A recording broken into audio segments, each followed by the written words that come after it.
Hey there, business owners, entrepreneurs, and freelancers. Nishi here with another fast and exciting social media marketing tip for you this week. Today, I want to talk about how to create content that is not boring, okay?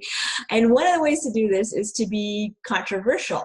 Now, when I say controversial, I don't mean, saying inflammatory things for the sake of being controversial. That's not a good way to run a business, okay? I'm not encouraging that at all. What I'm saying is, not to be afraid to stand out in a positive way so that your business stands out on social media.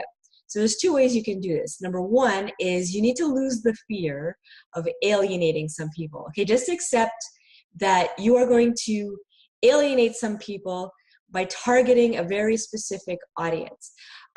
Big mistake that a lot of content creators make is they try to appeal to wider range of people. So you need to know who your target audience is, who your niche audience is, who are the people that you can serve best with your product, your service, your business, and just hit those people in a very targeted and focused way. So don't be afraid of losing all the rest. You're going to, and it won't even matter, okay? Because in the big scheme of things, they don't really matter to your business anyway. You can't be everything to everyone. If you try, you will dilute your brand and you will create very boring content that will appeal to nobody, okay? Because it'll look like just all the other kind of content that's out there already. You won't stand out and you'll just get lost in this flood of boringness. So that's the first thing. Number two, you need to really know yourself. You need to really know yourself and your business and what it is about your product or your service that stands out from all the other businesses. Now, sometimes it's easier said than done because maybe you're in a line of work where, a lot of people do what it is you do.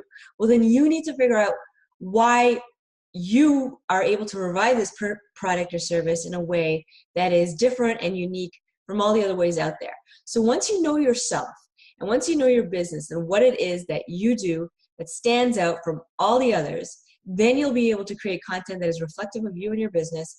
And by default, you should be standing out from all the other content that is already out there. So if you find that your content is kind of bleh and boring and looks like the same thing that everyone else is doing, then you need to make sure that, one, you're targeting a very specific audience because you're not afraid to lose the rest. And number two, you really know yourself and your business and what it is that sets you apart from the others. Maybe you're solving the same kind of problems that other businesses are solving for the same target audience. Even then, you should be providing it in a way that's different and unique to just you. So that's it for today. I hope you found that useful. If you did, please subscribe. I put out a new blog, article, and video every single week. Until next week, take care.